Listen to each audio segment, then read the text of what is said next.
तो ये मत समझना कि तेरी शादी हो गई है तो तू मुझसे बच गई। तेरा वो हश्र करूंगी मैं जिससे तेरा इंसानियत पे से भरोसा उठ जाएगा। आरोही के पास चुपचाप सुनने के अलावा कोई चारा भी नहीं था। अब वहां जाकर कोई नाटक ना करना। जब तक तेरा पति विक्रम मुझे कॉन्ट्रैक्ट नहीं दे देता तब तक। अगर तेरी वजह से कुछ भी गड़बड़ हुई तो तू तेरी माँ का चेहरा कभी नहीं देख पाएगी। आरोही ने अपने पिता की बात भी सुन ली। सौतेली बहन और पिता के बाद अब बारी थी सौतेली माँ की। देख बेटा, वहां जाके हमें भूल मत जाना, हाँ? और ससुराल में जो कुछ भी मिले ना तुरंत हमें भेज देना, वरना तुझे तो पता ही है क्या हाल होगा, है ना बच्चे? शादी के बाद आरोही अपने पति विक्रम के अंधेरे कमरे में गई। सिर्फ एक लाल रोशनी में विक्रम बेड पर लेटा था तो आरोही उसका चेहरा देखकर हैरान रह गई। वो बहुत खूबसूरत चेहरा था, जैसा लोग कहते थे, बिल्कुल उसके उलट।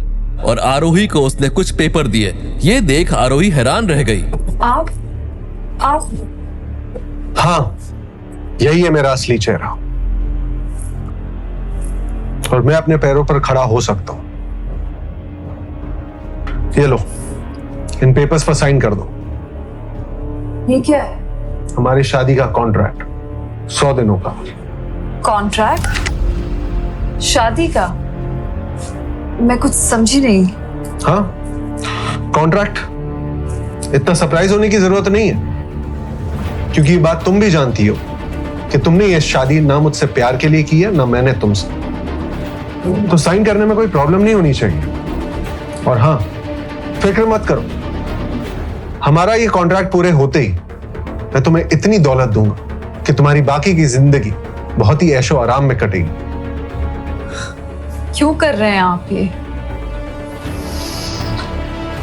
तुम्हारी इस बात का जवाब नहीं देना चाहता मैं। और हाँ, तुमने मेरे बारे में लोगों से सही सुना। जो इंसान मुझे ज्यादा समझ नहीं आता वो इस दुनिया में ज्यादा दिन टिकता नहीं। Just sign these. डराने की कोशिश कर रहे हैं आप मुझे? कोई जरूरत नहीं है। पेपर साइन करना है ना, मैं कर देती हूँ, लेकिन डर के नहीं, अपनी मर्जी से करती हूँ। और आपने बिल्कुल सही कहा, मुझे भी आपसे शादी नहीं करनी थी, लेकिन जब ये रिश्ता आया मुझे हाँ कहना पड़ा, आपसे शादी करनी पड़ी। इसलिए मुझे कोई रकम देने की जरूरत नहीं है, मैं अपना पेट खुद पाल सकती हूँ। अब बेफिक्र रहिए।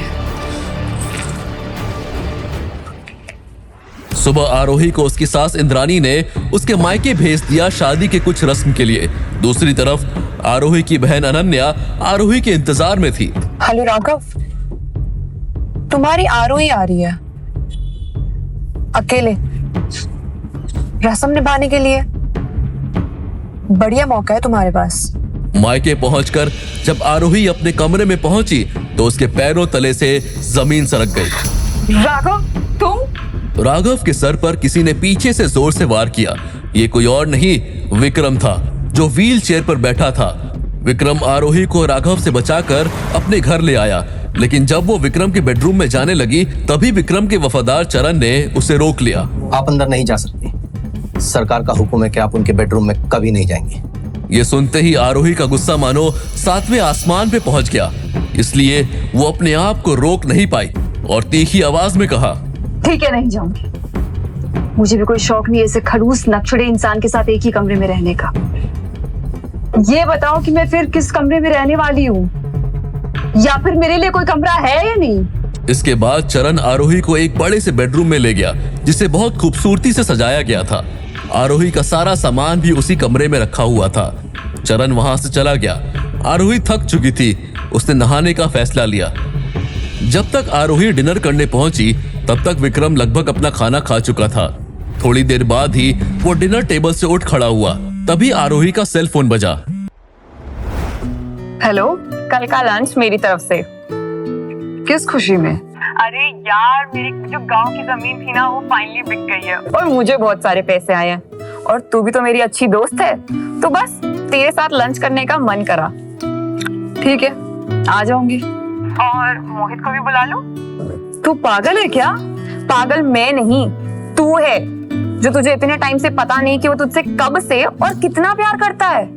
मेरी शादी हो गई है।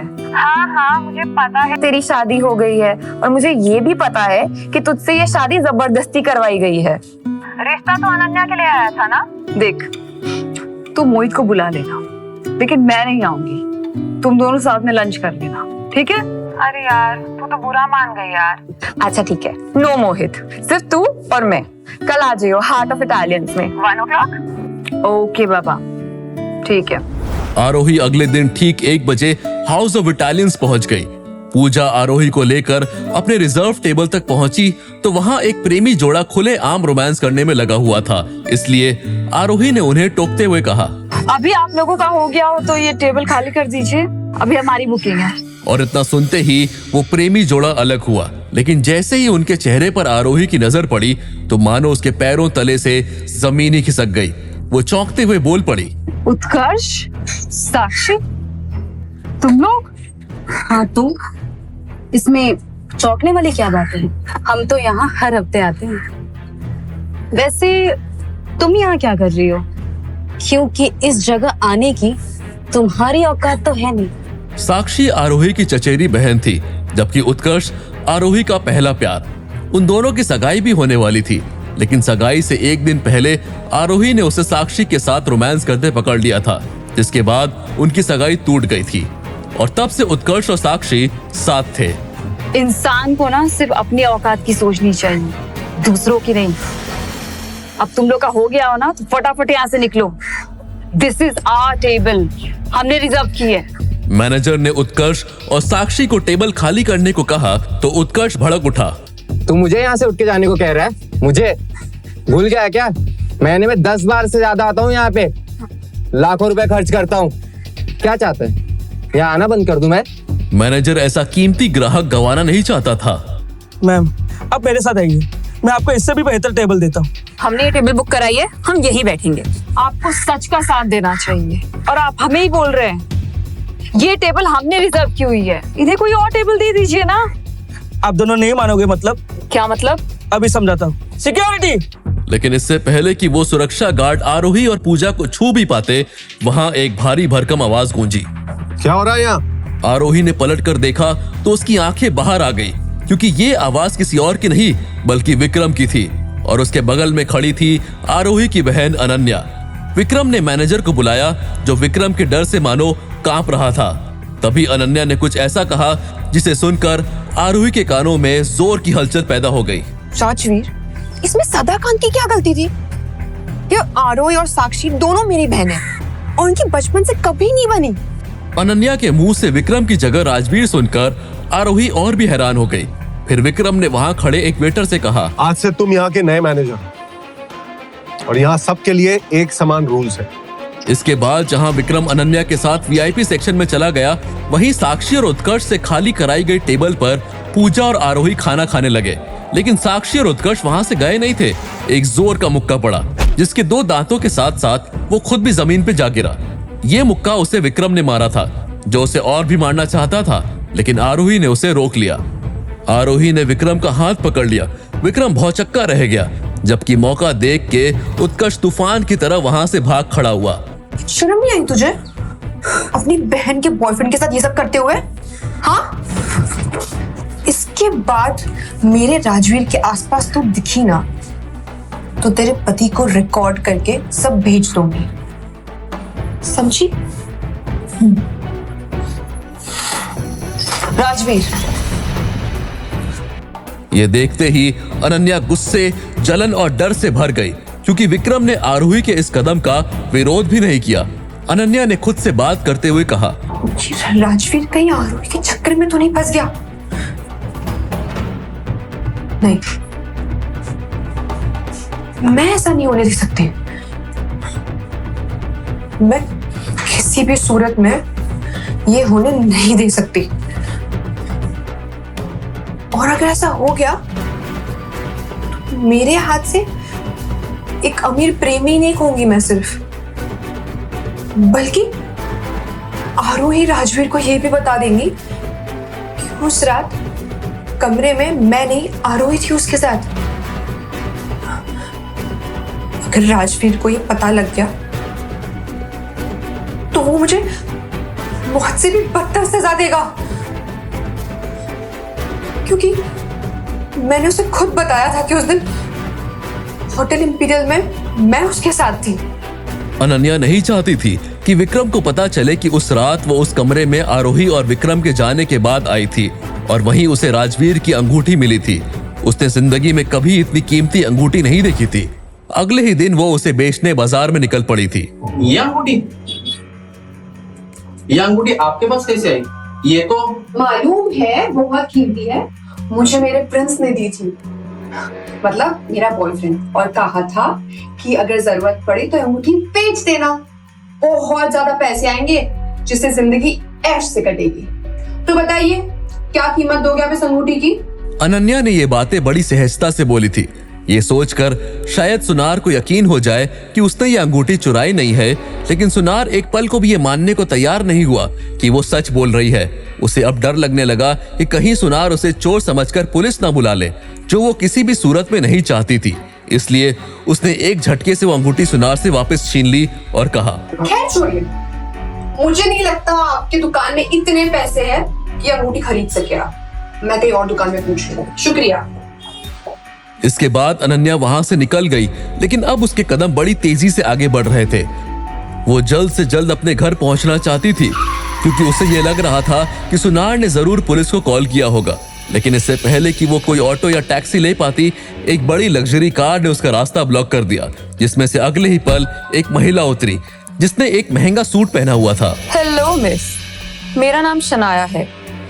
क्या आप बता सकती हैं कि जो अंगूठी अभी आप बेचने की कोशिश कर रही थी वो आपको कहाँ से मिली? ये सुनते ही अनन्या का दिल जोरों से धड़कने लगा।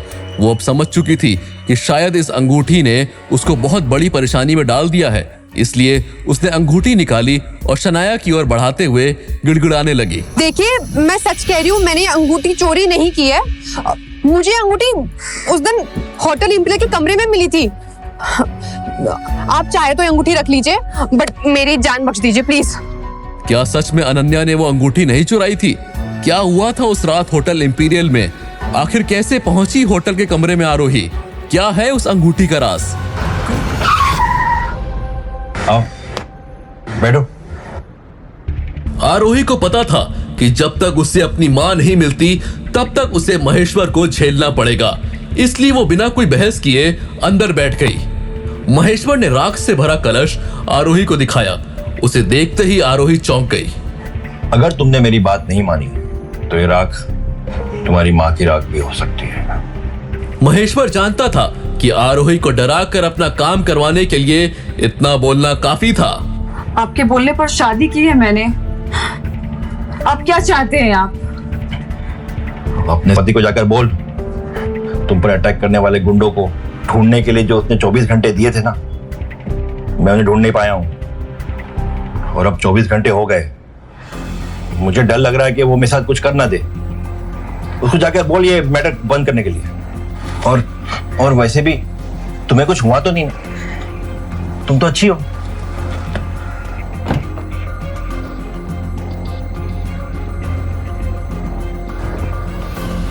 अगर तुम अपनी माँ को सलामत देखना चाहती हो तो जो मैं कहूंगा वो तुम्हें करना होगा। आरोही को किसी भी हाल में अपनी माँ को सेफ रखना था। आखिरकार इस पूरी दुनिया में वही एक उसकी अपनी थी। इसलिए आरोही के पास महेश्वर की बात मानने के अलावा और कोई ऑप्शन बाकी नहीं था। परेशान आरोही सीधा घर चली गई, क्योंकि वो जल्द से जल्द विक्रम से कांटेक्ट करना चाहती थी।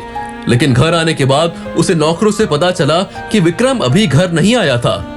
आरोही को एहसास हुआ कि उसकी और विक्रम की शादी को 2 दिन हो गए, लेकिन उसके पास विक्रम का नंबर तक नहीं है। आरोही ने घर के नौकरों से नंबर लेना चाहा, लेकिन किसी भी नौकर के पास विक्रम का नंबर नहीं था। आरोही को याद आया कि चरण विक्रम का सबसे वफादार नौकर है, उसके पास जरूर उसका नंबर होगा। लेकिन चरण के बारे में पता करने पर आरोही को पता चला कि वो भी किसी काम से बाहर गया हुआ था। उसके पास अब और कोई ऑप्शन नहीं था, इसलिए उसने अपनी बहन अनन्या को कॉल किया। अनन्या, राजवीर है क्या तुम्हारे साथ? शर्म बची है थोड़ी आरोही तुम में? इतना सब करने के बाद तुम राजवीर के लिए फोन कर लियो? बेशरम। अनन्या को इस तरह से बातें करता सुन राजवीर ने अनन्या के हाथ से मोबाइल ले लिया। अनन्या मुझे बस ये जानना। आरोही ने जैसे ही फोन पर राजवीर यानी अपने पति विक्रम की आवाज सुनी, वो 2 सेकंड के लिए कहीं खो गई। क्या काम है, बोलो। आरोही पहली बार फोन पर विक्रम की आवाज सुन रही थी और ये आवाज उसे बहुत अट्रैक्ट कर रही थी। राजवीर, कुछ इम्पोर्टेंट बात करनी थी। अभी भेजियो, शाम को घर आकर बात करूंगा। विक्रम की बात सुनकर आरोही ने बिना कोई बहस किए फोन रख दिया। वो सोचने लगी कि विक्रम को कन्विंस कैसे करेगी। काफी देर तक सोचने के बाद उसे ख्याल आया कि क्यों ना वो विक्रम के लिए उसका मनपसंद खाना बनाए। शायद इस बात से खुश होकर वो उसकी बात मान जाए। विक्रम के आने से पहले आरोही ने पूरा खाना बनाकर उसे अच्छे तरीके से डाइनिंग टेबल पर सजा दिया।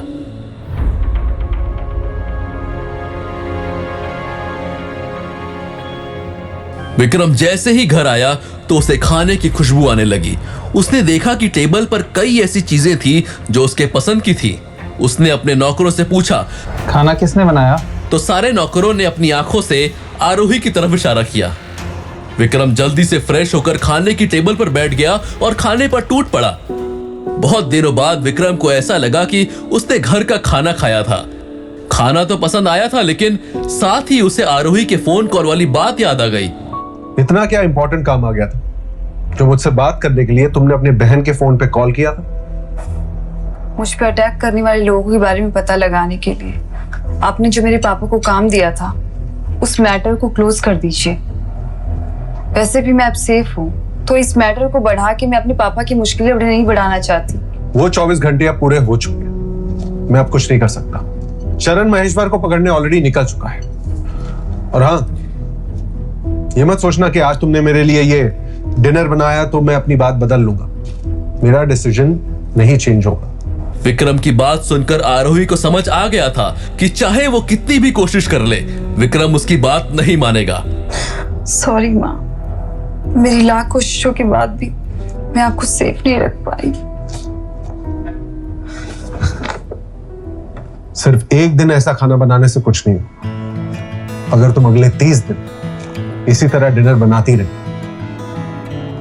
तो मैं अब शायद तुम्हारी बात मान लूं। बिल्कुल, मैं 30 दिन क्या, 2 महीने, 4 महीने, इनफैक्ट पूरी लाइफ तुम्हारे लिए खाना बनाने के लिए रेडी हूँ। इतना बोलते ही आरोही रुक गई।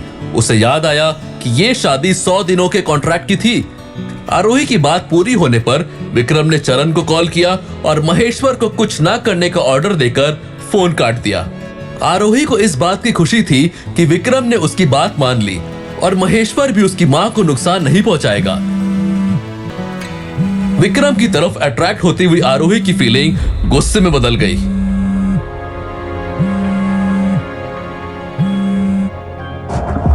हेलो, मैंने तुम्हें कितनी बार बोला है ऐसी कभी भी मुझे कॉल मत किया कर।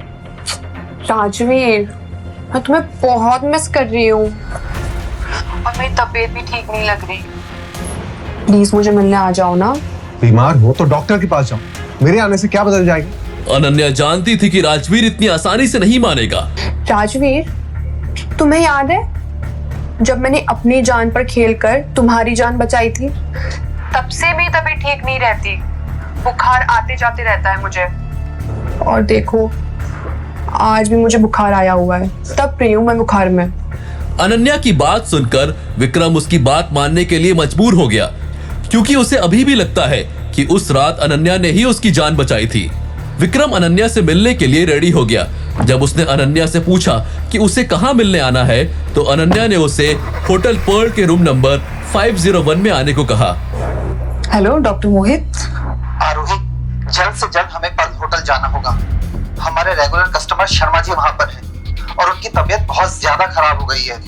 उन्हें एक्यूपंक्चर की इंजेक्शन तुम ही दे पाती हो, इसलिए तुम्हें भी मेरे साथ वहाँ जाना होगा। ओके डॉक्टर मोहित, मैं अभी आती हूँ। आरोही अपने काम को लेकर बहुत सीरियस थी, क्योंकि वो किसी का एहसान लेना पसंद नहीं करती थी और यही काम उसके लिए एक इनकम का जरिया था। आरोही इस बात से अनजान थी कि उसका पति विक्रम और अनन्या भी इसी होटल में मिलने वाले थे। आरोही ने मोहित से पेशेंट का रूम नंबर पूछा तो मोहित ने बताया कि वो 502 में रुके हुए हैं। दोनों सीधा पेशेंट के पास गए। अपने काम में एक्सपर्ट आरोही ने अच्छी तरह से पेशेंट की ट्रीटमेंट की। इंजेक्शन के लगते ही पेशेंट की हालत में थोड़ा सुधार आया।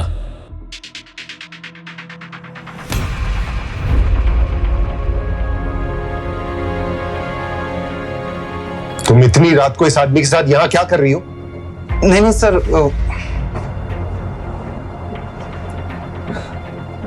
हर कोई एक जैसा नहीं होता और न ही एक ही मकसद से कहीं आता है। आप जो यहाँ करने आए थे, मैं वो करने तो यहाँ बिल्कुल नहीं आई थी। आरोही के मन में कई बातें चल रही थी। अभी थोड़ी देर पहले बैठकर मेरे साथ खाना खा रहे थे और अभी मेरी बहन के पास आ गए। उसे बुरा भी लग रहा था और गुस्सा भी आ रहा था। हालांकि उसे पता था कि विक्रम से सफाई मांगने का उसके पास हक बिल्कुल नहीं है।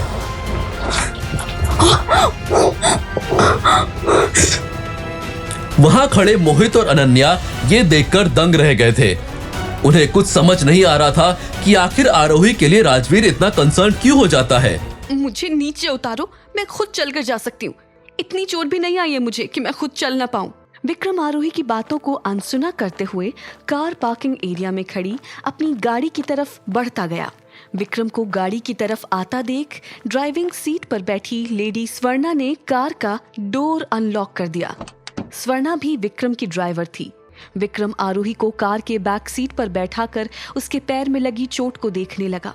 आरोही विक्रम की बात नहीं सुन रही थी, इसलिए विक्रम ने थोड़ा चिढ़ते हुए कहा, तुम्हें कितनी बार बताया है कि जब तक वो कॉन्ट्रैक्ट लागू है तुम्हें उसी हिसाब से रहना होगा। आज से, इनफैक्ट अभी से तुम जहां भी जाओगी मुझे बताकर जाओगी। आप मेरे फ्रीडम को मुझसे छीन रहे हैं। मैं इस तरह गुलामी नहीं कर सकती। अब चाहे कॉन्ट्रैक्ट में आपने कितने भी क्लॉज लगाए हों, मैं नहीं मानने वाली, क्योंकि मैं कल ही आपसे डिवोर्स ले लूंगी। वैसे भी आप अपनी गर्लफ्रेंड से शादी करने वाले थे ना, तो अब आपको ज्यादा वेट नहीं करना पड़ेगा। आरोही की बात सुनकर विक्रम के चेहरे पर एक स्माइल आ गई। उसने हंसते हुए कहा, तुम ये भी नहीं कर सकती, क्योंकि तुमने खुद उस पेपर पर साइन किया था जिसमें यह भी मेंशन था कि अगले 100 दिनों से पहले तुम तलाक नहीं ले सकती हो। विक्रम की बात सुनकर आरोही को गुस्सा तो आया, लेकिन विक्रम को पहली बार हंसता देखकर आरोही सब भूल गई और उस चेहरे की हंसी में जैसे कहीं खो गई। आरोही अपने ख्यालों में थी, तभी कार का दरवाजा अचानक बंद होने के कारण आरोही का ध्यान टूटा। विक्रम कार के बाहर से स्वर्णा को बोला कि वो आरोही को घर ड्रॉप कर दे। कार अब होटल की वीआईपी पार्किंग से निकल चुकी थी। दूसरी तरफ आरोही के होटल से जाने के बाद भी मोहित और अनन्या वहीं होटल में खड़े थे। अनन्या का गुस्सा अब 7वें आसमान पर था। अनन्या मोहित की किसी भी बात का जवाब दिए बिना वहां अपने होटल के कमरे में आई और मोहित के मुंह पर कमरे का दरवाजा बंद कर दिया और बेड पर जाकर बैठ गई। तभी अनन्या के फोन पर राजवीर का कॉल आया। कॉल पिक करके वो जल्दी से बोली, कहाँ चले गए थे? मैं नहीं आ पाऊंगा, तुम वापस घर चली जाओ। ये सुनते ही अनन्या चिढ़ गई। उसे इस बात का यकीन होने लगा था कि आरोही और राजवीर के बीच कुछ तो चल रहा है। अनन्या ने अपने फोन से शहर के सबसे बड़े गैंगस्टर को कॉल लगाया। वो इस गैंगस्टर से न्यू ईयर की पार्टी पर मिली थी और उसके साथ अनन्या की अच्छी पहचान थी। गैंगस्टर के कॉल पिक करते ही अनन्या ने कहा, तुम्हारे लिए काम है, लेकिन 20 लाख रुपए लगेंगे। वो लड़की अब विक्रम की वाइफ है। ऐसे में उसकी वाइफ को मारने का रिस्क लूंगा तो मेरी जान को भी खतरा हो सकता है। 10 लाख से ज्यादा नहीं दूंगी। काम हो जाने पर मुझे कॉल करना। इतना बोलकर अनन्या ने आगे का प्लान बताकर फोन काट दिया। अगली सुबह आरोही जब फ्रेश होकर अपने कमरे से बाहर आई तो उसने देखा कि विक्रम का स्टडी रूम खुला था। विक्रम के स्टडी रूम में जाने की परमिशन किसी को नहीं थी। बिना किसी काम के चरण भी वहां नहीं जाता था। ऐसे में कमरा खुला देखकर आरोही को लगा कि विक्रम आ गया होगा, इसलिए वो स्टडी रूम की तरफ गई। कमरे में कोई नहीं था, लेकिन वहां चेयर पर एक नेकलेस पड़ा हुआ था, ठीक वैसा ही जैसा आरोही को उसकी माँ ने दिया था। वो नेकलेस उसके बर्थडे वाली रात वाले हादसे के बाद से नहीं मिल रहा था। बिल्कुल वैसा ही नेकलेस देखने के बाद आरोही उसे ठीक से देखने के लिए स्टडी रूम के अंदर जाने लगी तो चरण ने उसका हाथ पकड़कर बाहर खींच लिया और बोला, ऐसे आपका हाथ पकड़ने के लिए माफी चाहता हूँ मैडम, लेकिन सरकार के इस कमरे में जाने की इजाजत किसी को नहीं है। आप क्यों उनके गुस्से का शिकार होना चाहती हैं? चरण ने अभी अपनी बात पूरी की ही थी, तभी आरोही के फोन पर अननोन नंबर से कॉल आया। उसने कॉल पिक किया तो दूसरी तरफ से आवाज आई, आरोही, मैं बोल रही हूँ अनन्या। तुम्हारी माँ घर आ गई है और बार बार तुम्हारा नाम लेकर तुमसे मिलने की जिद कर रही हैं। अगर हो सके तो तुम जल्दी घर आ जाओ। वो भागकर बाहर गई। उसे लगा कि जितनी जल्दी वो अपनी माँ के पास पहुंच जाए, इसलिए जैसे ही उसे अपने घर के बाहर एक कैब दिखी, वो बिना कुछ सोचे उसमें बैठ गई। गाड़ी में बैठते ही आरोही ने देखा कि ड्राइवर उसकी तरफ देखकर एक भयानक हंसी हंस रहा था और अगले ही मिनट उसने एक रुमाल पर केमिकल डालकर आरोही के नाक पर रखकर उसे बेहोश कर दिया। उसके बाद ड्राइवर उसे एक पुराने खंडहर में ले गया, जहां रस्सी से उसके हाथ पैर बांध दिए। कुछ देर बाद आरोही के मुंह पर एक जग पानी फेंकते हुए उसे होश में लाया। कितने टाइम से तुम्हारा पीछा कर रहा हूं। पागल हो गए हो तुम? क्योंकि तुम शायद भूल गए हो कि अब मैं किसकी बीवी हूँ। उस बीमार इंसान से मुझे क्या डरना। अब मैं जैसा बोल रहा हूँ वैसा करो। उसने कुछ सोचकर नाटक करते हुए गैंगस्टर से कहा, देखो, मैं अभी मरना नहीं चाहती, इसलिए मेरे पास तुम्हारी बात मानने के अलावा और कोई ऑप्शन नहीं है। लेकिन मेरे हाथ खोलोगे तभी तो मैं तुम्हारी बात मान पाऊंगी। आरोही के मुंह से ये बात सुनकर गैंगस्टर खुश हो गया और उसने आरोही के हाथ पैर खोल दिए।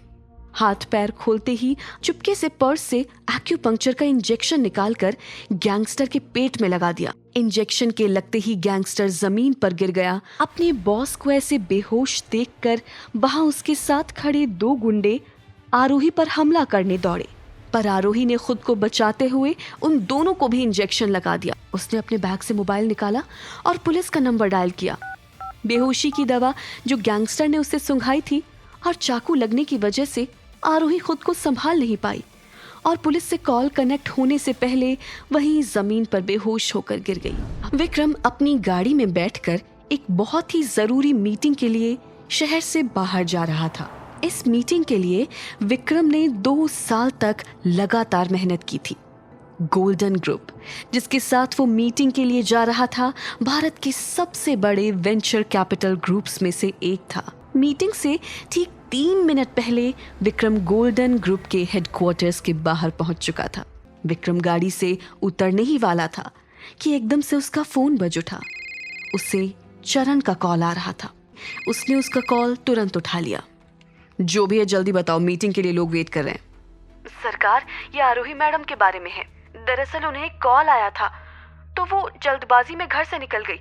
मुझे लगा कि वो अपने किसी पेशेंट की इमरजेंसी ट्रीटमेंट के लिए गई होंगी, पर काफी देर तक जब नहीं लौटी तो मैंने उनके क्लिनिक जाकर पूछा, मगर वहां तो पता चला कि ऐसी कोई इमरजेंसी थी ही नहीं। मैंने तुरंत आरोही मैडम को कॉल किया, लेकिन उनका फोन तब से नॉट रीचेबल आ रहा है। मैंने उनकी लास्ट लोकेशन का पता लगाने की कोशिश की तो किसी वेयरहाउस की लोकेशन बताई।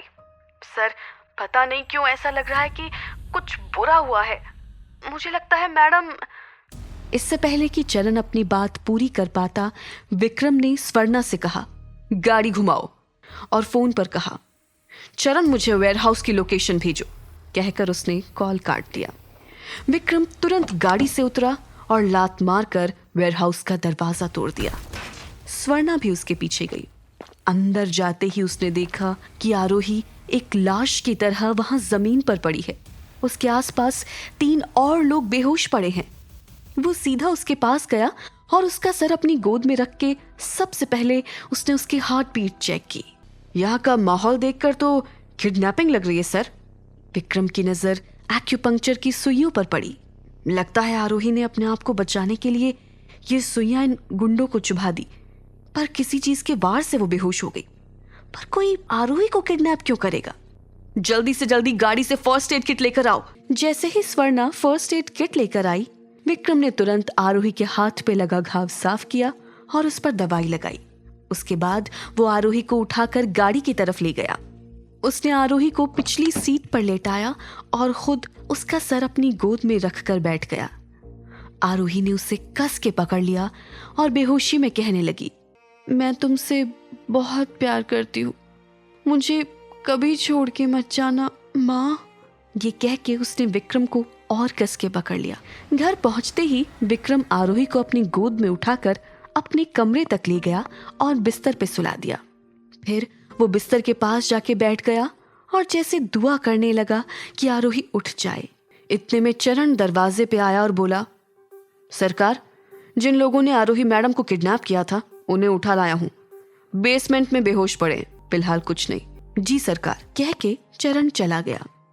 विक्रम वहीं आरोही को देखते हुए बैठा रहा। थोड़ी देर में आरोही को होश आया। उसने तुरंत फोन उठाया और अनन्या को कॉल किया। कौन बोल रहा है? अनन्या ने फोन उठाते ही पूछा। मुझे पता था तू बहुत ही ज्यादा घटिया इंसान है, पर इतनी गिरी हुई हरकत करेगी ये मैंने कभी नहीं सोचा था। किस बारे में बात कर रही हो तुम? अनन्या, तू भी जानती है कि मैं क्या बात कर रही हूँ। मैंने पिछले महीने ही तुझे उस गुंडे के साथ देखा था जिसने मुझे मारने की कोशिश की। अपनी लाइफ की हर प्रॉब्लम का ब्लेम मुझ पे डालना छोड़ दे आरोही, कुछ नहीं मिलेगा इससे। और फोन काट दिया। तुम्हें कैसे पता चला कि ये सब अनन्या ने किया है? 14 सालों से जानती हूँ मैं उसे। थोड़ी देर वेट करते हैं, वो गुंडे होश में आएंगे तो उनसे पूछताछ करते हैं, सब सच पता चल जाएगा। चलो चल के खाना खा लेते हैं, चोट और दवाइयों के कारण वीकनेस आ रही होगी, विक्रम ने आरोही से कहा। और फिर वो उसे डिनर टेबल तक ले गया। तुम बेहोशी में बार बार अपनी माँ का नाम ले रही थी। मुझे लगता है तुम्हारी अपनी फैमिली से बनती नहीं है। फिर ये वो मेरी सौतेली माँ है। मेरी सगी माँ को सालों पहले मेंटल फैसिलिटी में डाल दिया था। कुछ महीनों पहले वो गायब हो गई।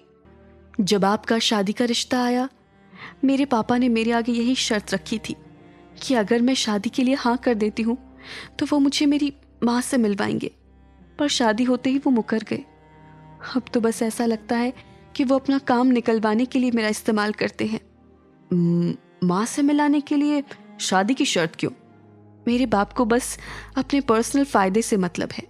जब उन्हें पता चला कि रायजादा खानदान से रिश्ता आया है, उन्हें लगा कि मेरी शादी हो जाएगी तो आपसे प्रोजेक्ट मिलने के चांसेस बढ़ जाएंगे। ये सुन के विक्रम को लगा कि उसके और आरोही के बीच में कितनी सिमिलैरिटीज हैं। चरण तेजी से अंदर आया और विक्रम के पास खड़े होकर बोला, महेश्वर के साथ हमारी जिस प्रोजेक्ट की बात चल रही थी, पर सरकार वो 100 करोड़ की डील है। और आप जानते हैं कि महेश्वर, हाँ जानता हूं कि शायद महेश्वर ये प्रोजेक्ट हैंडल ना कर पाए, पर तुमसे जितना कहा जा रहा है उतना करो। अगले दिन विक्रम सुबह जल्दी उठकर अपनी लाइब्रेरी में बैठकर कुछ पढ़ते हुए चाय पी रहा था, जब चरण तेजी से लाइब्रेरी में आया और बोला, सरकार, उन गुंडों ने बता दिया है कि आरोही मैडम पे हुए हमले के पीछे कौन है। कौन? वही जिसका डर था, आरोही मैडम की बहन अनन्या। आरोही अपने कमरे में आराम कर रही थी जब चरण उसके पास आया। मेरे साथ चलिए मैडम। चरण की आवाज सुन के ऐसा लग रहा था जैसे वो हड़बड़ी में है। आरोही उसके साथ चल दी। जैसे ही घर के बेसमेंट में पहुंची, उसने देखा कि विक्रम भी वहां मौजूद था। वो 3 गुंडे जिन्होंने उसको मारने की कोशिश की थी, घुटनों के बल जमीन पर बैठे हुए थे। मैडम, हमें प्लीज माफ कर दो, हम ये गलती फिर कभी नहीं करेंगे। हम कभी तुम्हारी तरफ आंख उठा के भी नहीं देखेंगे, पर प्लीज हमें माफ कर दो। ठीक है, आरोही ने कहा, मैं तुम्हें माफ कर दूंगी। बस मुझे इतना बताओ कि ये तुमने किसके कहने पर किया? हमने तो जो कुछ किया आपकी बहन अनन्या के कहने पे किया। उसकी इस बात से आरोही का शक यकीन में बदल गया। आप क्या कहते हैं, इनके साथ क्या करना चाहिए? जो तुम्हें ठीक लगे वो ही करना चाहिए। वैसे इन सब की मास्टरमाइंड तो अनन्या है, उसके साथ क्या करेंगे? विक्रम ने अनन्या के मेंशन पर नजरें चुरा ली। तो जिसने इनसे ये सब करवाया है वो तो इससे भी बुरा डिजर्व करती है ना। मैं अनन्या के साथ ऐसा बर्ताव नहीं कर सकता। वाह, क्या हिपोक्रेसी है ये।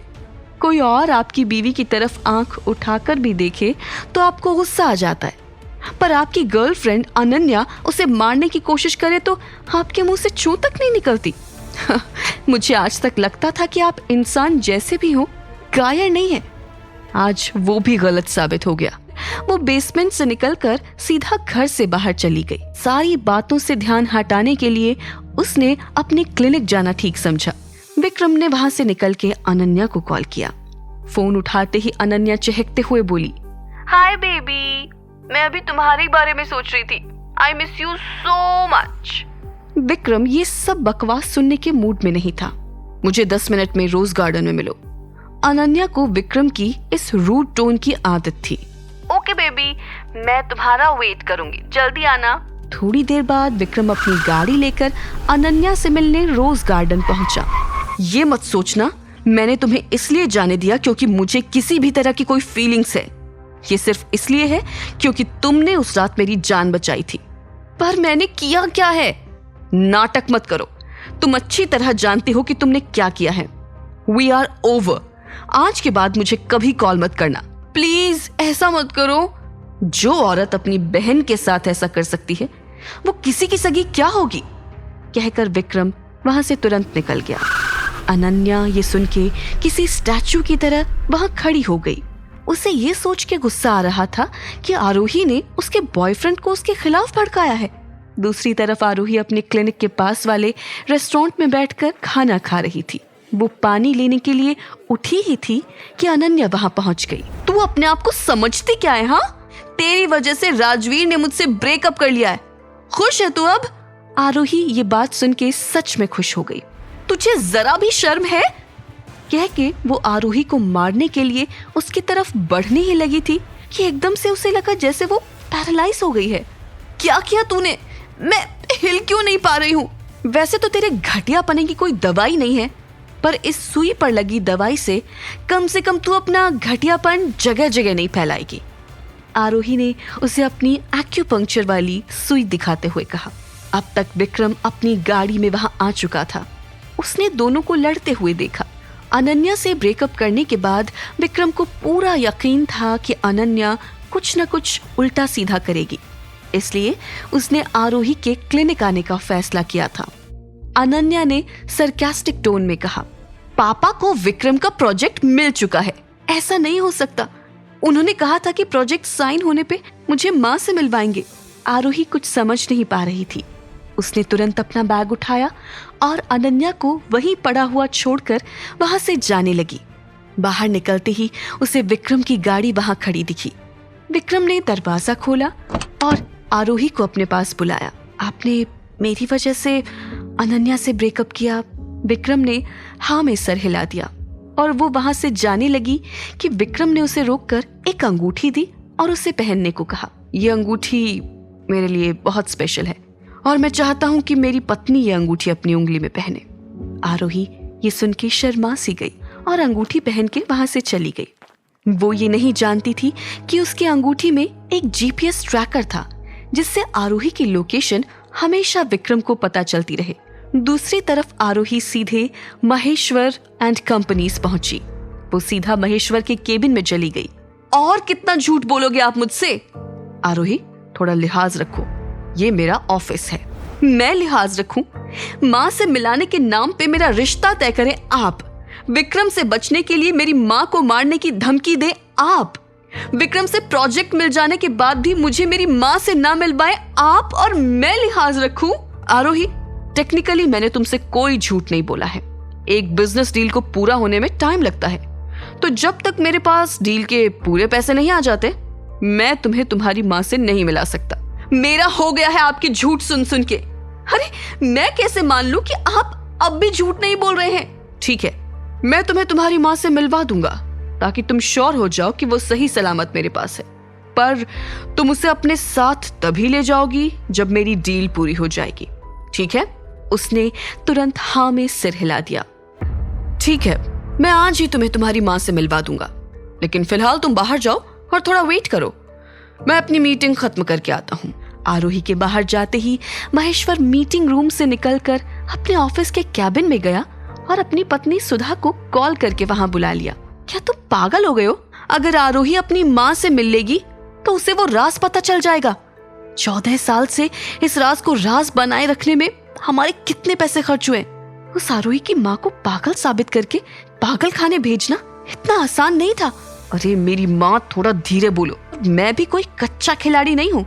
जब तक हमारा मकसद पूरा नहीं हो जाता मैं सच को बाहर नहीं आने दूंगा। इतना बोलकर महेश्वर बाहर चला गया। कार पार्किंग में एक काली कार महेश्वर के पास रुक गई। महेश्वर ने आरोही से कहा, अगर अपनी माँ से मिलना चाहती हो तो जैसा मैं बोल रहा हूँ वैसा ही करो। सबसे पहले अपना फोन ऑफ कर लो। अगर मुझे पता चला कि तुमने थोड़ी सी भी चालाकी की है तो उसी वक्त तुम्हारी माँ से मिलने का सपना टूट जाएगा। जैसे ही आरोही फोन ऑफ करके कार में बैठी, कार में बैठे ड्राइवर ने उसकी आंखों पर एक काली पट्टी बांध दी। उसके बाद महेश्वर ने उसे सख्त हिदायत दी कि जब ड्राइवर बोलेगा कि लोकेशन पर आ गए हैं उसके बाद ही इस पट्टी को उतारना। बीच में कोई होशियारी नहीं चलेगी। विक्रम की दी हुई अंगूठी न सिर्फ महंगी थी बल्कि ये एक हाई टेक डिवाइस थी जिससे आरोही के लोकेशन का अपडेट विक्रम अपने मोबाइल पर देख सकता था। विक्रम ने जब अपने मोबाइल पर आरोही का लोकेशन देखा कि वो घर आने की जगह कहीं और जा रही थी तो तुरंत अपने ड्राइवर स्वर्णा के साथ आरोही के अपडेटेड लोकेशन का पीछा करने लगा। हम तुम्हारी माँ के पास आ चुके हैं। इस घर में फिलहाल तुम्हारी माँ रहती है। गाड़ी से उतरकर वो सीधे उस छोटी सी झोपड़ी की तरफ बढ़ गई।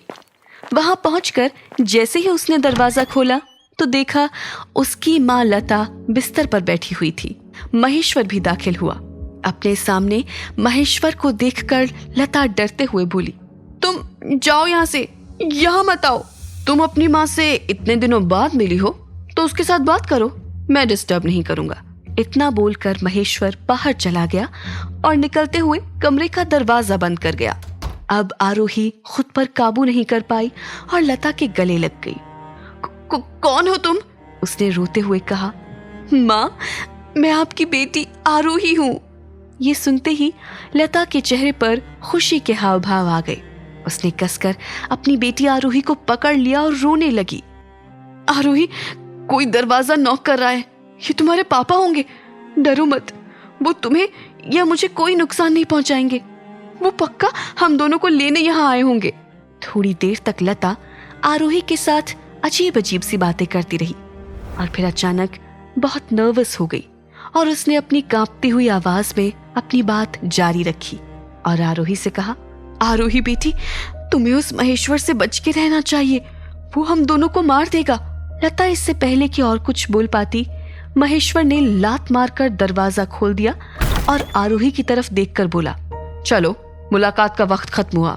माँ, मुझे अभी जाना होगा, लेकिन मैं जल्द ही आपको लेने वापस आऊंगी। मैं बस आपको किसी भी हाल में सेफ देखना चाहती हूँ। न चाहते हुए भी वो चुपचाप महेश्वर के साथ कार के पास चली गई। कार के पास खड़ी होकर वो अभी भी उस कमरे की तरफ देख रही थी जहां उसकी बेबस माँ थी। महेश्वर ने आरोही की तरफ आंखों पर बांधने के लिए वही काली पट्टी बढ़ाई जिसे बांधकर आरोही इस जगह आई थी। आरोही अपने हाथों में काली पट्टी लेकर कार में बैठ ही रही थी कि उसने देखा सामने से एक शानदार कार धूल उड़ाती हुई उसकी तरफ आ रही थी। आरोही अपनी गाड़ी से बाहर आकर देखने लगी। गाड़ी ठीक महेश्वर की कार के पास आकर रुकी। दरवाजा खुलते ही चरण उतरा और एक व्हील चेयर खोली। इसके बाद स्वर्णा ने पीछे वाली सीट का दरवाजा खोला और विक्रम को उतारकर व्हील चेयर पर बैठाया। मैं यहाँ अपनी वाइफ और उसकी माँ को लेने आया हूँ। माफ कीजिएगा विक्रम जी, आपके लिए अच्छा होगा कि आप मेरे फैमिली मैटर्स में ना पड़े। आप अपनी पत्नी को लेकर यहाँ से जा सकते हैं, लेकिन उससे ज्यादा कुछ करने की इजाजत मैं आपको नहीं दूंगा। आपको क्या लगता है मैं आपसे परमिशन मांग रहा हूँ? मैं वही करूंगा जो मैंने अभी अभी कहा। विक्रम की बात सुनकर महेश्वर कुछ बोलता इससे पहले उसके गुंडों के सरदार ने गुस्से में विक्रम की तरफ देखा और बोला, आज तू गया। उसके आदमी विक्रम पर हमला करने दौड़े। महेश्वर उन लोगों को रोकना चाहता था मगर तब तक बहुत देर हो गई थी। हालांकि गुंडे विक्रम तक पहुंच पाए इससे पहले ही विक्रम के साइड में खड़े चरण और स्वर्णा ने गन निकाली। ये सब देखकर महेश्वर की आंखें फटी की फटी रह गई। उसकी अब अपनी जगह से हिलने की भी हिम्मत नहीं हो रही थी। आरोही हैरान थी। वो बिना वक्त गवाए सीधा अपनी माँ के कमरे की तरफ गई। वहां अभी भी 2 गुंडे खड़े थे, लेकिन किसी ने डर के मारे आरोही को अंदर जाने से रोका नहीं।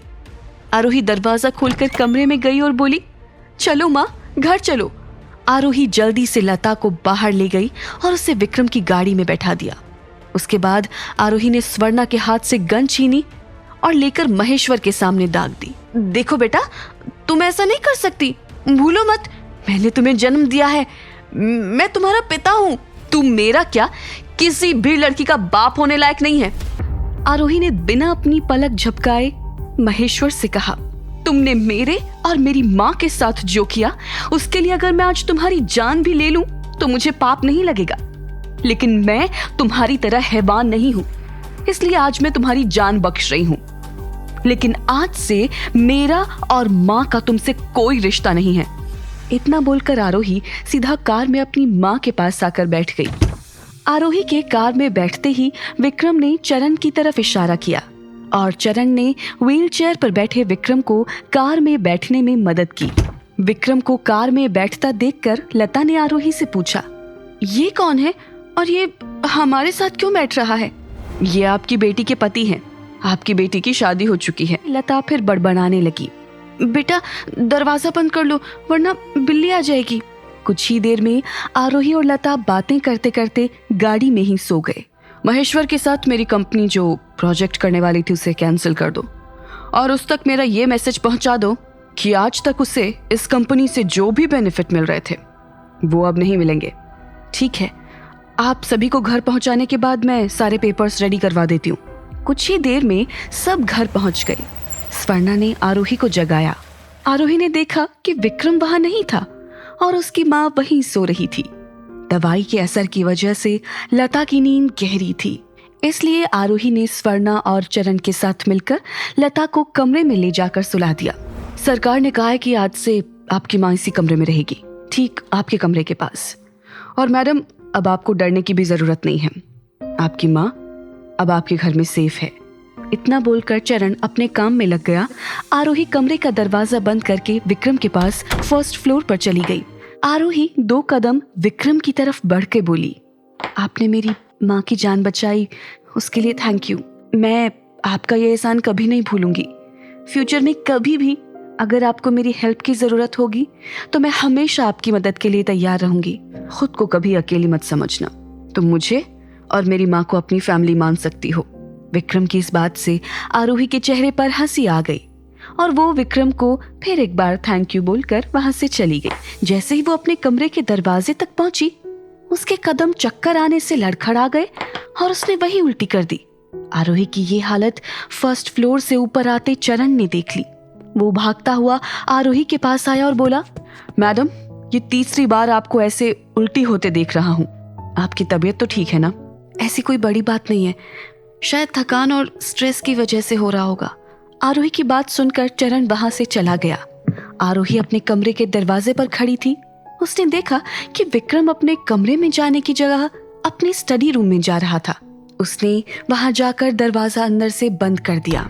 विक्रम स्टडी रूम में रखे उसी नेकलेस को देख रहा था जो उस रात उस लड़की के पास से मिली थी जिसने उसकी जान बचाई थी। जब भी मैं इस नेकलेस के करीब आता हूँ, मुझे इस नेकलेस से वैसी ही खुशबू आती है जैसी खुशबू मुझे आरोही के करीब जाने पर आती है। अनन्या ने कहा कि उसने उस रात मेरी जान बचाई थी, लेकिन पता नहीं क्यों मेरा मन ये मानने को तैयार ही नहीं होता। विक्रम अभी भी ये सब सोच रहा था कि तभी किसी ने स्टडी रूम का दरवाजा नॉक किया। कम इन। इसी के साथ दरवाजा खोलकर चरण दाखिल हुआ। सरकार, बुरा न मानो तो एक बात बोलूं? सरकार, आपने कई बार मैडम की मदद की, उनकी जान बचाई, यहाँ तक कि उनकी माँ की जान बचाकर उन्हें भी घर ले आए। इन सबको देखते हुए साफ पता चलता है कि आपको आरोही मैडम की बहुत परवाह है। आप आरोही मैडम के साथ ये कॉन्ट्रैक्ट वाली शादी खत्म कर दो। आरोही मैडम से बोल देना कि वो 100 दिनों वाला कॉन्ट्रैक्ट एक झूठ था और आप दोनों सही में पति पत्नी हो हमेशा के लिए। चरण की ये बातें सुनकर विक्रम ने कोई जवाब नहीं दिया और उसे बाहर जाने के लिए बोल दिया। उसके जाने के बाद विक्रम चरण की बातों पर गौर करता हुआ आरोही के बारे में सोचने लगा। विक्रम कमरे में खड़ा मुस्कुरा रहा था। तभी कमरे के दरवाजे पर उसने एक लंबे हैंडसम आदमी को खड़ा देखा। आलोक भैया, आप यहाँ कब आए? तुम तो अपने भाई की ड्यूटी जानते हो। अभी भी एक मिशन पर हूँ जिसकी वजह से फोन यूज नहीं कर सकता, इसलिए तुम्हें उस दिन भी इन्फॉर्म नहीं कर पाया था और आज भी बिना बताए आ गया। लेकिन थैंक गॉड तुम आज मुझे मिल गए। ये बोलते हुए आलोक की नजर नेकलेस पर गई। मैं 3 दिन पहले जब तुमसे मिलने आया था तब तुम्हें ढूंढता हुआ इस कमरे में आया तो ये नेकलेस मुझे यहाँ मिली। मुझे ये काफी जानी पहचानी लग रही थी। उस दिन तो मुझे ठीक से याद नहीं आ रहा था, लेकिन बाद में जब याद आया तो मैंने सोचा तुम्हें बता दूं। दरअसल ये नेकलेस हमारे सूर्यकांत जी की थी, जिसने मरने से पहले इस नेकलेस को उस लेडी को दे दिया था जिसने उनकी एक बार जान बचाई थी। वो उनसे बहुत प्यार करते थे, लेकिन काम के कारण सूर्यकांत जी को कुछ दिन के लिए कहीं बाहर जाना पड़ा, और जब वो वापस आए तो उस औरत ने किसी और से शादी कर ली थी और उसकी एक बेटी भी थी। उसके बाद सूर्यकांत जी ने कभी शादी नहीं की, लेकिन मरते समय बोलकर गए कि अगर कभी ऐसा कुछ हो कि उस लेडी की बेटी हमसे मिले तो उससे शादी कर लेना। ये सूर्यकांत जी की आखिरी इच्छा थी। ये भगवान का इशारा है कि तुम इस नेकलेस वाली लड़की से मिले और उसने तुम्हारी जान बचाई। अपने सूर्यकांत जी की आखिरी इच्छा पूरी करने के लिए और उस लड़की के एहसानों का बदला चुकाने के लिए तुम्हें उससे शादी कर लेनी चाहिए। आलोक ने ये कहा ही था कि उसका फोन बजा। सॉरी यार, एक अर्जेंट काम आ गया है, जाना पड़ेगा, बाद में मिलता हूँ। विक्रम के लिए सूर्यकांत की आखिरी इच्छा भी बहुत इंपॉर्टेंट थी। कुछ सोचते हुए उसने अपना मोबाइल उठाया और अनन्या को कॉल करके पूछा, कहाँ हो तुम? तरफ अनन्या ने विक्रम को उसी सिटी हॉस्पिटल के बाहर मिलने बुलाया था, जहां आरोही चेकअप के लिए आई थी। अनन्या ने हॉस्पिटल के बाहर आकर अपने चेहरे को मेकअप की मदद से थोड़ा बीमार जैसा बना लिया, ताकि वो राजवीर की सहानुभूति हासिल कर पाए। थोड़ी देर बाद एक सुंदर लिमिटेड एडिशन कार अनन्या के सामने आकर रुक गई, जिससे अनन्या का बॉयफ्रेंड बाहर आया। अनन्या खुशी खुशी राजवीर के पास गई और उसने कहा, राजवीर, कल जब हमारी लड़ाई हो गई थी उसके बाद से मैं बहुत दुखी थी और इसलिए तब से कुछ खाया भी नहीं, जिसके कारण मेरी तबीयत खराब हो गई थी, इसलिए मैं हॉस्पिटल आई हुई थी।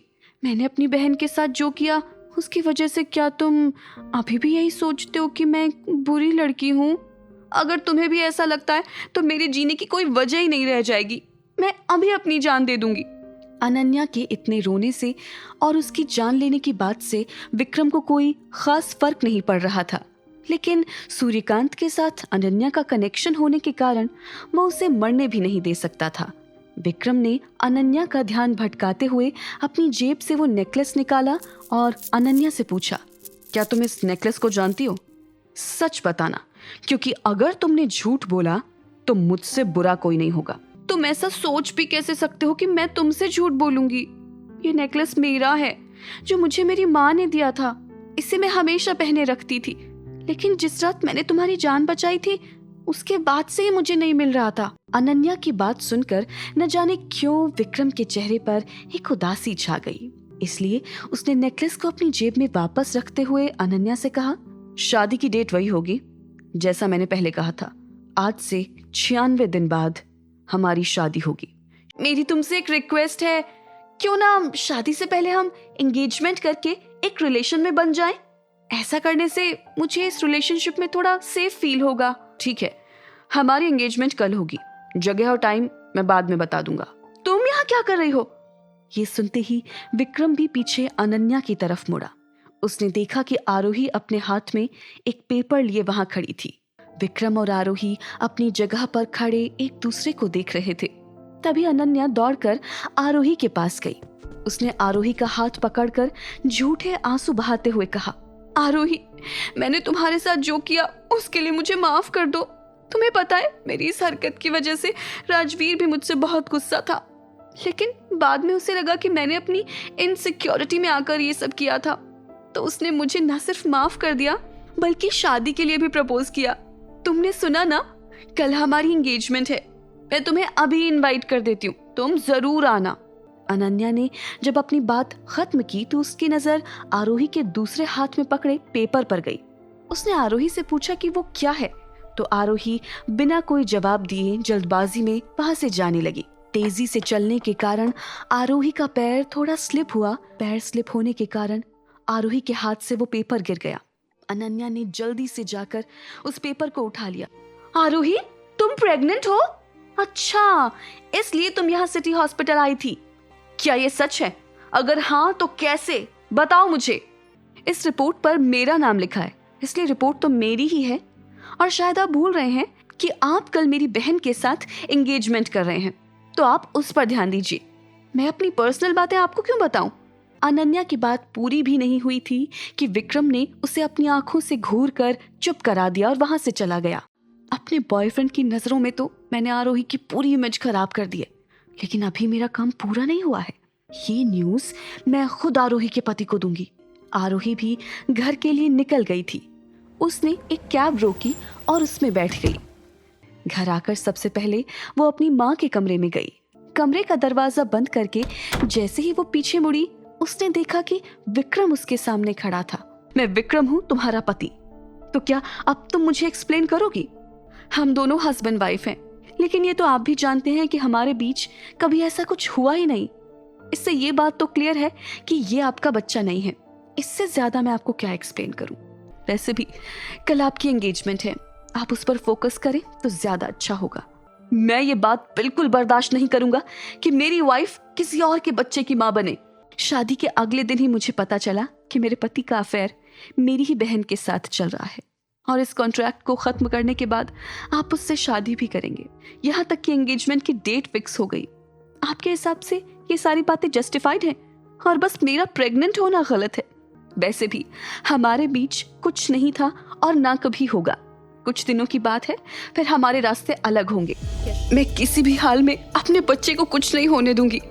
अपने बच्चे को सेफ रखने के लिए मैं अपनी माँ को लेकर यहाँ से भाग जाऊंगी और सीधा सिटी हॉस्पिटल चली गई, जहाँ डॉक्टर ने आरोही को चेक करने के बाद उससे कहा, किसी भी तरह का ज्यादा स्ट्रेस लेने से तुम्हें कंसीव करने में प्रॉब्लम हो सकती है और ये बच्चे के लिए अच्छा नहीं है।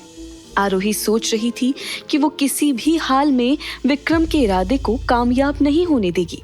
आरोही अभी ये सोच ही रही थी कि तभी उसके मोबाइल पर एक अननोन नंबर से कॉल आया। उसके कॉल रिसीव करते ही दूसरी तरफ से आवाज आई, विक्रम बात कर रहा हूँ, कहाँ हो तुम? मम्मी वापस आ गई हैं और आते ही तुम्हें ढूंढ रही हैं। मुझे कुछ काम था इसलिए बाहर आई थी। इतना बोलकर उसने फोन काट दिया और घर के लिए निकल गई। घर पहुंचकर आरोही ने देखा कि उसकी माँ लता और विक्रम की माँ इंद्राणी दोनों फर्स्ट फ्लोर की लॉबी में बैठे खुशी खुशी बातें कर रही थी। तुम्हारी माँ के साथ बातें करके मुझे अच्छा लगा। हाँ, इनकी बातें थोड़ी उल्टी सीधी थी जो मुझे थोड़ी कम समझ आई, पर पता नहीं क्यों मुझे ऐसा लग रहा है कि मैं इन्हें पहले से जानती हूँ। क्या मैं आपको जानती हूँ? भूल गए आप? अभी हमने अपना रिश्ता बनाया था जिसमें हम दोनों बहनें हैं और मैं आपकी बड़ी बहन हूँ। विक्रम भी वहीं व्हीलचेयर पर बैठा इन तीनों की बातें सुन रहा था और खुद से बातें करते हुए बोला, आज बहुत दिनों बाद ये घर थोड़ा घर जैसा लग रहा है। ये सब सिर्फ आरोही के कारण पॉसिबल हो पाया। इस ख्याल से उसके चेहरे पर छोटी सी स्माइल आ गई। वो बस आरोही की तरफ देख रहा था। आरोही को विक्रम की माँ ने एक पेंडेंट निकाल कर दिया और कहा, इसे पहन लो, भगवान तुम्हारी रक्षा करेंगे। बिना कुछ बोले उसने पेंडेंट पहन लिया। थोड़ी देर तक तीनों औरतों ने बातचीत की। अगली सुबह जब उसकी आंख खुली तो विक्रम बेड पर नहीं था। अपने बेड से उठकर आरोही जल्दी से तैयार होकर नीचे जा रही थी कि इंद्राणी ने उसे रोका और नाश्ते के लिए बोला, लेकिन आरोही ने मना कर दिया क्योंकि उसे क्लिनिक जाने के लिए लेट हो रहा था। आरोही ने डिसाइड किया कि वो आज ही अपनी माँ को लेकर वहाँ से चली जाएगी। आरोही घर से निकली, लेकिन क्लिनिक न जाकर वो सीधा एक ज्वेलरी स्टोर पर गई। ज्वेलरी स्टोर पर जाकर उसने ज्वेलर को अपनी अंगूठी दिखाते हुए कहा, मुझे इसे बेचना है, इसके कितने पैसे मिल जाएंगे? इसकी कीमत का आप अंदाजा नहीं लगा सकती, और अगर उन्हें पता लग गया कि आप इस अंगूठी को बेचने यहाँ आई हैं, तो वो मेरी जान ले लेंगे। इतना बोलकर ज्वेलर ने आरोही को अपने स्टोर से जाने के लिए बोल दिया। आरोही उस अंगूठी को लेकर कई स्टोर पर गई, लेकिन सब ने उस रिंग को खरीदने से मना कर दिया। आरोही रिंग को लेकर एक आलीशान होटल के बगल के स्टोर में गई। वहाँ से भी उसे वही जवाब मिला, लेकिन जब वो स्टोर से निकल रही थी तब उस स्टोर के मालिक ने आरोही से कहा, ये रिंग कोई ज्वेलर नहीं ले सकता, लेकिन इस बगल के आलीशान होटल में किसी बड़े अमीर आदमी की एंगेजमेंट हो रही है और वो यहाँ रिंग लेने आया था, लेकिन उसे कोई रिंग पसंद नहीं आई। आपके पास जो रिंग है वो काफी महंगी है। आप उस होटल में जाके उस आदमी को ये रिंग बेच सकती हैं, शायद वो आपकी रिंग खरीद पाए। आरोही रिंग लेकर अंदर गई। उस बड़े से हॉल में स्टेज पर लड़का और लड़की खड़े थे जिनकी एंगेजमेंट होने वाली थी। आरोही उनके पीछे खड़ी थी, इसलिए उन दोनों का चेहरा अभी तक नहीं देख पाई थी। आरोही ने स्टेज की तरफ अपने कदम बढ़ाते हुए कहा, एक्सक्यूज मी सर, वो आप। इससे पहले आरोही कुछ बोल पाती, उसके पैर के नीचे से जमीन खिसक गई। उसकी आंखें फटी की फटी रह गई। तभी एक लड़की की आवाज आई, आरोही, मुझे नहीं लगा था कि मेरी उस हरकत के बाद तुम मुझे माफ करके यहाँ एंगेजमेंट में आओगी। आरोही के कानों में आवाज तो जा रही थी, लेकिन उसकी आंखें अभी भी वहां खड़े हैंडसम से लड़के पर थी, जो कोई और नहीं उसका पति विक्रम था, जो आज राजवीर बनकर उसकी बहन अनन्या से एंगेजमेंट करने आया था। तुम दोनों को एंगेजमेंट के लिए कांग्रेचुलेशंस। आरोही रोती हुई वहां से जाने लगी, तभी अचानक उसके सामने उसका एक्स बॉयफ्रेंड उत्कर्ष आ गया। उसने आरोही के आंसू पोंछने की कोशिश की तो आरोही 2 कदम पीछे होकर वहां से जाने लगी। आरोही, मैं तुमसे अभी भी प्यार करता हूँ। जब भी वो साक्षी मेरे पास आती है, मुझे सिर्फ तुम्हारा ख्याल आता है। देखो, तुम्हारे पापा महेश्वर ने कहा था कि एक बार मेरी शादी साक्षी से हो जाएगी तो वो मुझे अपने बिजनेस का कुछ हिस्सा देंगे। मुझे उस साक्षी के साथ रहना नहीं है। बस एक बार बिजनेस मेरे हाथ आ जाए तो मैं उसे तलाक दे दूंगा और तुम्हारे बीमार पति के मर जाने के बाद हम दोनों शादी कर लेंगे। तुम्हें एक ही बात कितनी बार समझानी पड़ेगी। आरोही का बैलेंस बिगड़ गया और वहीं जमीन पर गिर गई। आरोही की हालत देखकर विक्रम को बहुत गुस्सा आया। उसने दांत पीसते हुए उत्कर्ष को जोर का चांटा मारा। इसके बाद वो उत्कर्ष को पीटने लगा। मारपीट की आवाज सुनकर सारे गेस्ट उस जगह पर आ गए। उत्कर्ष को मारने के बाद जमीन पर गिरी आरोही को विक्रम ने अपनी गोद में उठाया और उसी होटल के कमरे में ले गया। क्या अनन्या और विक्रम की एंगेजमेंट हो जाएगी? क्या माँ को लेकर भाग जाएगी आरोही? क्या होगी उस एंगेजमेंट वाली अंगूठी की असली कीमत, जिसे किसी की खरीदने की औकात नहीं है? ये जानने के लिए देखिए अगला एपिसोड सिर्फ पॉकेट FM के YouTube चैनल पर, और शादी के बाद के सारे एपिसोड सुनने के लिए डिस्क्रिप्शन में दी गई लिंक से डाउनलोड कीजिए पॉकेट FM ऐप।